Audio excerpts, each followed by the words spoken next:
안녕하세요, 스탯입니다. 오늘은 당당히 중국을 비난하는 한 예술가에 대해서 이야기해 보겠습니다. 2년 전 홍콩의 민주화 운동을 기억하십니까? 현재는 결국 중국이 시민단체를 무력화하고 오성홍기 개항식을 열었습니다. 이런 강력한 공산체제에 누구도 반기를 들지 않을 때 유일하게 반체제 정신으로 무장한 예술가가 있었습니다. 그의 이름은 아이 웨이웨이. 그는 타국의 예술가도 아닌 베이징 출신의 예술가로서 중국의 권력에 맞서고 있습니다. 그의 이런 중국에 대한 정신은 1957년 시인이었던 아버지가 중국 당국에 의해 우파로 몰리면서 겪은 순환으로부터 시작됩니다. 그 일로 그는 태어나자마자 고향인 베이징에서 쫓겨나 가족들과 함께 노동수용소로 보내졌습니다. 그가 다시 고향의 땅을 밟을 수 있었던 건 1976년 마오쩌둥의 사망과 문화혁명 이후에나 가능한 일이었습니다.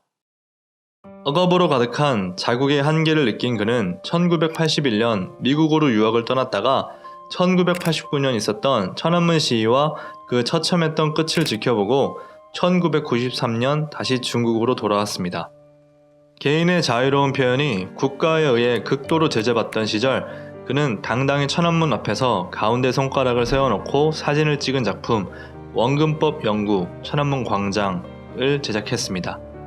그는 가운데 손가락을 펼치는 것을 시작으로 중국의 비틀어진 권력에 대항하는 예술 작품을 제작해 나갔습니다.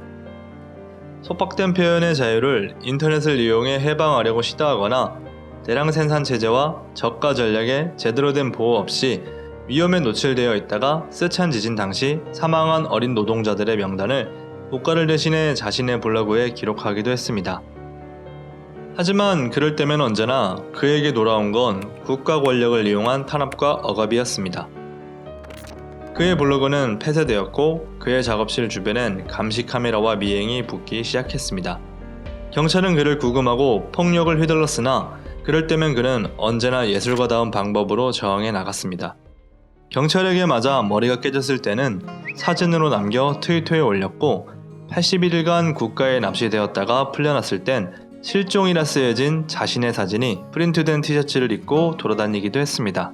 그는 정부는 나의 일부고 나는 정부의 일부다 라고 말하며 사회 일원의 정치적 참여에 대한 중요성을 이야기했습니다. 사람들은 점차 그의 말을 들으며 용기를 내기 시작했고 그의 영향력을 무시할 수 없었던 정부는 계속해서 그를 괴롭혀 왔습니다.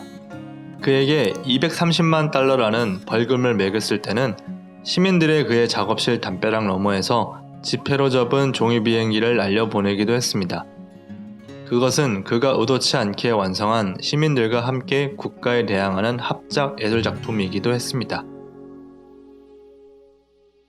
지금까지 이 시국에 당당히 중국을 비난하는 중국 예술가에 대해 알아보았습니다. 오늘 내용이 유익하셨다면 좋아요와 구독 부탁드리겠습니다. 다음 콘텐츠는 더욱 재미있는 내용으로 찾아뵙겠습니다.